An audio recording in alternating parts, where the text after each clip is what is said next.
AI is not going to be gone. It's not going to be out of our universe and vernacular. I think it's going to be a part of everything we do. Everyone is talking about AI right now, buzzword in the market. But from the inside, what does the day-to-day reality of building an AI company actually look like? I liken this to the early days of the dot-com days when lots of companies would slap a .com on their name and suddenly their valuation would rise billions of dollars. History repeating itself, and my hypothesis is we are repeating ourselves today with AI. What is that one thing about AI startups that people outside the space completely misunderstand? Everyone thinks everyone is doing really cool things and building crazy AI products and solutions. A lot of our work is using AI to make things more effective and faster. So if we stop development on all these models today, right, let's say Claude or ChatGPT never came out with a new version, it would take us years to start using the functionality that's out there today. Mark Cuban is famous for saying in the future there'll be two types of companies. There'll be those that embrace AI and leverage it for outcomes and accelerate their business, and there will be the businesses that used to be in business.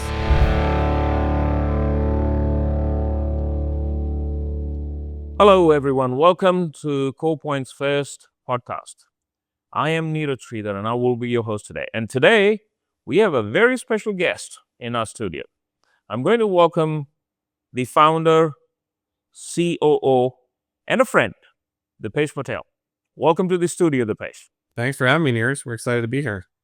Let's get started. So, what we are going to start with, we know you as the founder and COO. Well, today, let's talk a little bit about you, who Dipesh Patel is when he's not the CEO and the president. Yeah, I think I normally introduce myself in a relatively unique way. I like to say I'm a father, a husband, and a son first. So I'm the father of two kiddos, Arian and Priel, the husband to Sheetal, and I've got my mother still around in Houston, Texas as well. In terms of things that drive me and I'm passionate about, really on health and wellness and longevity, really passionate about solving problems. And I really like the idea of helping other people fulfill their dreams. One of the books we've based a lot of our principles on here at CoPoint is The Dream Manager, is a book I highly recommend, but it really talks about taking your organization and focusing on people and what drives them versus just focusing on the job, what drives you at work today. Cool. Great. Thank you. Well, most of you, they know you as the founder in the AI space, right? But before all of this, what kind of problems were you solving or were you naturally drawn to solving? Yeah, I think when it comes to work-related problems, I started very long ago being really focused on technology and computers. My father worked at Compaq Computers, which many of you may have heard of. Hewlett-Packard acquired them years after they were founded. My dad worked as a QA technician for Compaq Computers. So probably in about 1984, 1985, when I was 5, 6 years old, we had one of the first computers at our house. It was like a suitcase looking thing that you carried like this. And we were fortunate enough to have that at our house. So that's where I really focused on learning how to solve problems with computers. It started out being just with computer games. And then I went on to knowing that I really wanted to major in information systems because I went to the house of a friend of mine's older brother where he was traveling all over the world and was working at Disney World. And I thought, this is the most amazing thing you're doing. You're able to fly all over the world. This consulting firm is paying for you to live this lifestyle. And I knew that's what I wanted to do in high school, which is very rare. In high school, I decided I want to major in information systems. I wanted to go into Big Four consulting. And that's the path I drove down and went down. So the types of problems I started on earlier in my career were really focused on using software to solve problems, custom software development. I started my development career as an ASP.com developer, which many of you may know is the precursor to ASP.NET out today. But that's where I started my career, was working in Big Four consulting and just being a developer. Wow. Well, interestingly, Compaq, my first laptop was from Compaq. So, great. Now, coming on to my next question for you. Everyone is talking about AI right now. Right? It's the buzzword in the market. But from the inside, what does the day-to-day reality of building an AI company actually look like? Yeah, good question, Neeraj. I think a lot of us focus on AI and the hype that's around it. Many companies and startups are being founded. I liken this to the early days of the .com days when lots of companies would slap a .com on their name and suddenly their valuation would rise billions of dollars. And I think one of the things that's true and similar about the patterns, and I'm a big fan of history repeating itself, and my hypothesis is we are repeating ourselves today with AI, kind of similar to the .com era. The difference, I think, is that in the AI world, it's a part of the kind of ecosystem where it's going to impact the entire business, any enterprise, and every department is going to get impacted from a use case perspective. If you think about the .com days, it really focused on IT, maybe a little bit of marketing, putting up an e-commerce website. Today, we're seeing use cases for AI span HR, finance, accounting, sales, right? So all the different departments of an enterprise are being impacted with AI. And I think Yep. we really have to focus on outcomes versus just focusing on putting AI on a name and saying, oh, we're an AI company. And that's true. We are an AI company. But the reality is we really want to drive outcomes for our clients, not just say we're an AI company for the sake of saying we're an AI company. Well, really well said. Thank you. But I have another question when I heard you talking about this. What is that one thing about AI startups that people outside the space completely misunderstand? Yeah, I think it's everyone thinks everyone is doing really cool things and building crazy AI products and solutions. And while that's true, some of our work is building AI solutions. A lot of our work is using AI to make things more effective and faster, right? So, an example is in terms of custom software development, you may think someone's building an AI product, right? Just as we're CoPoint AI, you guys must be the specialists in going and building chatbots for websites or building predictive models for customer frequency, which we do that work. But I would say most of our work is really teaching organizations and enterprises how to use the existing tools to drive outcomes. And what I mean by that is you can do a lot of things with the currently available LLMs out there. And I think there's many studies that have been done out there that say if you look at the use cases for the current AI solution tool set that's out there, we've maybe used 10% of it. So if we stop development on all these models today, right? Let's say Claude or ChatGPT never came out with a new version, it would take us years to start using the functionality that's out there today. And we're nowhere near the capacity that we need to be at to use all the stuff that's out there. So I think we've really got to focus on driving solutions, actual outcomes, and really focus on real productivity gains versus just hype for the sake of hype. In the AI world, everything is moving super fast, right? Um, like the markets are evolving, the technology is evolving every day. And I think the expectation of our clients is increasing day by day, right? How do you manage of not getting involved into all this chaos? Well, I don't know if I don't get involved in all the chaos. I'm definitely involved in the chaos. So I'm always learning. I think one of the things we look for in our teammates here is to be a curious learner and to use these tools on a daily basis. 30% of our work here at CoPoint AI is we actually teach executives and founders how to use these tools because they read the Wall Street Journal or they'll be in a boardroom and they'll hear that other companies are doing AI and they have not actually used the tools themselves. Now, I'm sure this won't be true 2 years from now, 4 years from now. It's probably similar to when email came out, right? There was like this whole everyone's got to be on email, but there's really hard to justify use case for email other than save time and money, obviously. Putting hard ROI on it is pretty tough. So I think the real thing for me personally is I've got to actually get in and start using these tools. And I'm sure by the time we release this episode, it'll be out of date. But Right. personally, I've jumped around back and forth between Claude and ChatGPT and Perplexity and Copilot using all the different tools, and they all keep leapfrogging each other and changing. One of the things I just did today was I was using Claude Cowork to actually update a spreadsheet on my computer, right? Which again, 2 years ago, that wasn't really possible. And now Right. within months, certain softwares are going to be able to run our laptops for us and do tasks for us, right? We were a big organization here at CoPoint. We started shifting from PowerPoint to using Gamma for everything. We're like, oh, we should use Gamma. It's much better for creating presentations.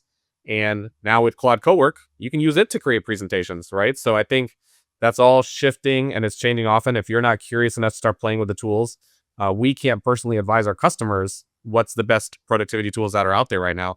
But it also means as a big enterprise, you got to be flexible and be willing to change, which is tough at a big organization. That is true. Really true.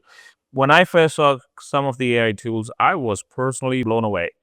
And we will talk about, at some point, we will talk about Waypoint, but the way Waypoint that we are, I'm looking at it, it's going to change the entire game of development industry. Have you ever made a decision in uncertainty that later taught you a big leadership lesson? Yeah, I mean, this one is very personal to our CoPoint story. Probably about, I want to say 9 months ago, maybe 10 months ago, some of our leadership team came to me and said, "Oh, we should get off of our Microsoft Dynamics CRM platform and we should build our own." Okay. And I thought at the time that was like a crazy idea. I'm like, why would you build a CRM platform when one exists out there? And when I say one, I mean many, right? You got Salesforce, you've got Dynamics, there's HubSpot. There's tons of options for picking a CRM solution. And we at CoPoint have many bigger fish to fry than going and building our own CRM. And my initial inclination was, again, like I said, you guys are crazy. This makes no sense. But our team went away and leveraged our internal platform and guardrails and built what we call RevOps, our internal CoPoint CRM solution. And it does things that no CRM that I've ever seen out there in the marketplace does for a professional services organization, right? So we are a unique company in the sense that in services, when you sell a project, that revenue has to be spread out over a period of time. It could be weeks, it could be months, it could be years. Our platform, when you put in the actual prospect or the deal or the sale, it spreads it out, that revenue. And that's really useful in planning our business. But it's definitely a place where, as a leader, I thought, why would we spend resources and time building something custom that makes no sense? And today, here we are, we're using the platform to drive our business in many ways, right? We use it right now for Yep. our CRM. We use it for managing our health of our accounts. So it's become a pivotal kind of tool for our enterprise that we wouldn't have thought about before, mainly just based on my leadership being like, oh, that's a dumb idea. But reality is it was a really good idea. Great. Absolutely. Now, well, if you ever have to do something differently, if you ever there was a decision, let's say there was one decision that you made early on, uh, that if you have to do it today, you will approach it in a different way. What would that be? I don't know if it's like a decision that I would approach in a different way, but one of the things early in my career I always felt I had to do was get a big name on my resume. So I started my career at Deloitte Consulting, and I thought that was kind of a rite of passage. I was there about a little over 4 years, learned a ton. Don't get me wrong. It wasn't a bad decision, but I think in the era of AI and the era that we're in right now, where people really value knowledge and growing as a person and as a leader, you can learn and grow a lot more when you're at a smaller organization than a really big organization. Mhm. So an example would be if you're at a Deloitte like I was, right? You're kind of siloed into a certain industry or maybe a certain technology stack. Whereas when you're at a smaller company, you may be asked to do lots of different things, right? There's no one person that's going to do just QA or one person that's going to do just project management. And I thought that's one thing that I would advise my kids or even folks coming out of school today is like, sure, the names are important and they're cool in terms of resume building, but it's also useful to get the right experience. And I think the experience in this generation for the future generation speaks more than just putting a fancy name on your resume. So I think that's one thing that I would advise. And I don't know if I would do it over differently, but it's definitely a decision I would evaluate strongly in my personal career if I were to go back, 20 plus years. That is a pretty good advice. I completely agree with that. Experience over a brand name matters a lot more. I think we get caught up in the name and get very focused on, That's oh, I right. want a Deloitte or a big name on my resume. True. Well, my son is about to graduate and he's doing something similar, BTech, and I tell him all the time, one, do not run after money in the first few years and do not run after a brand name. Look for a company that can give you the right exposure to the right technology. And the other thing that I tell him is that you can either be the robot or you can be the person behind the robot who's writing the code. So you decide what you want to do, right? Yeah, I I think think that's a good point to teach all of our kids, right? It's like everyone talks about AI and it's taking all the software jobs, and I think the reality is that's true, that AI can do some of the software jobs that are out there and writing of the software, but that job will just change. I Right. often tell the story about when ATM machines first came out in the United States here, there were strikes at banks, right? People didn't want to have these machines take people's jobs of counting money. Right. The reality is that today, at least in the US here, there's more people working at banks than ever before, but there's very few people just counting dollars, right? Most of their jobs have shifted to advising in terms of investments, credit cards, lines of credit.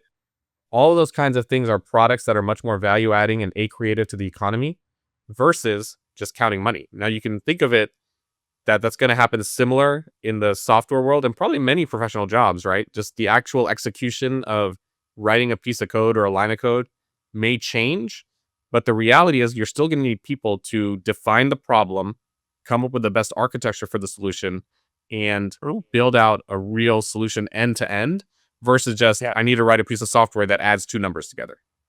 Yes, I agree with that 100%. Um, my last question maybe, um, there's a lot of hype around AI right now. What part of that hype do you think will actually survive for next few years? Yeah, again, I'm not a fortune teller, so if I knew this, I probably wouldn't be on this little podcast with us. But I think the reality is AI is not going to be gone. It's not going to be out of our universe and vernacular. I think it's going to be a part of everything we do. And Right. just like probably, I don't know, 15, 20 years ago, we were talking about mobile native people, right? Kids growing up with phones and mobile phones in their hands. And that changed a lot of things, right? When we hire people out of schools often, I'll see people pecking at a keyboard, which to me makes no sense. Like, why aren't you just typing without looking at the keys? But they're used to looking at their phone and typing on their phone, right? It's just the different way they grew up. And similarly, in the AI world, I've told this story many times. My son, he's 10 years old, and probably a month or two ago, he had to do a presentation for school, and he was looking for an image of something. I forgot what it was. It was like a bridge or something. And he and I were talking about him working on it. I was like, "Oh, just Google it, find an image, copy it, paste it into your presentation." He's like, "No, no, no." He went straight to Microsoft Copilot, which I thought was the silliest tool because it's like an enterprise type of a tool. And he went to Copilot and decided to get an image created for exactly what he wanted, right? And that AI native kind of nature for his thinking of the problem is what the next generation is going to do, right? Right. We may think about, oh, we should Google search and find an image. They may think of it as a totally different way. And if we're not willing to adapt and think about how the jobs and the skill sets are going to be different, uh, it's gonna lead to the demise of many businesses, right? Mark Cuban That's right. is famous for saying in the future there'll be two types of companies. There'll be those that embrace AI and leverage it for outcomes and accelerate their business, and there will be the businesses that used to be in business. And I don't think that's too much hyperbole. I think that's probably pretty true, right? If you're a company that's got a big defensible moat and you're not leveraging these for outcomes, there's going to be some challenge where you're like, well, wait a second, my HR department is 200 people and my competitors got maybe 70 people. And I'm not Right. saying this is all about just laying off people and driving productivity gains, but many companies will be able to grow in the AI era without adding lots and lots of staff.